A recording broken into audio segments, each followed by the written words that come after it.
Bon, moi je vais lancer un peu quelques informations sur le rôle des femmes sahraouies qui est arrivé depuis 1975. Comme nous avons déjà dit, moi et ma copine, le peuple sahraoui était réfugié depuis 1975. Dans ce moment-là, le Front Polisario a partagé le rôle des femmes et des hommes. Il a dit que tous les hommes dans la bataille et la femme sahraoui protègent et organisent les campements. Dans ce moment-là, la grande difficulté devant les femmes sahraouies, que le colonialisme espagnol n'a pas laissé les femmes rentrer dans l'école pour lire et écrire. Mais tout ça, la femme sahraoui, avec un grand courage, a dépassé cette difficulté. Chaque village est divisé en 4 quartiers. Chaque quartier emporte le nom d'une dune aux montagnes ou place de notre pays encore. Chaque quartier, la responsable, c'est une femme. Et les habitants, les plus beaucoup, ce sont les enfants et les femmes. Chaque responsable d'un quartier organise le conseil local, qu'une partie s'arrive du congrès populaire local et une autre partie ça désigne.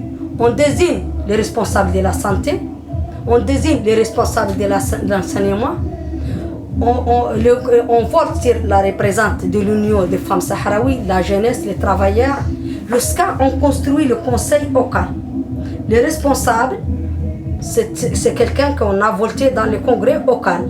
Normal, chaque campement a une école, chaque campement a une crèche, des jardins de sa femme, chaque campement a un centre d'artisanat, chaque campement a un centre de juges, de caddies, de croissants rouges, sahraoui pour diviser les aliments, et c'est la femme qui divise, c'est elle qui dirige tout, et on s'organise comme ça, exemple, comme toute la vie sahraoui. On n'a pas de difficultés dans notre dirige de notre vie.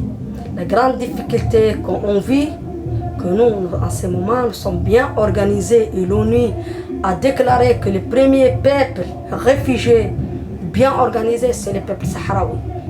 C'est qu'on nous manque, on a besoin des pays qui sont derrière le royaume hassanais appliquent pour rentrer dans un référendum.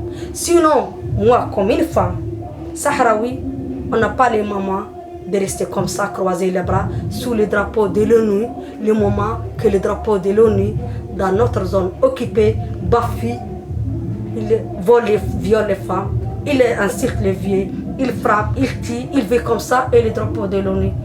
L'ONU chez nous, c'est respecté. Aucun qui parle, aucun qui les touche. On calme la guerre, les fusils c'est protégé.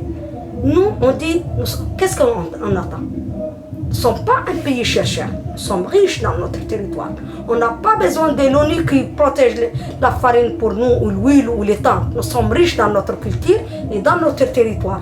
Et c'est le moment que le monde engage et nous aide pour notre indépendance.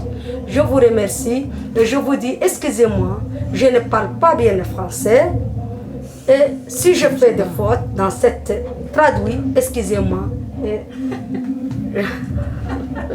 Au revoir.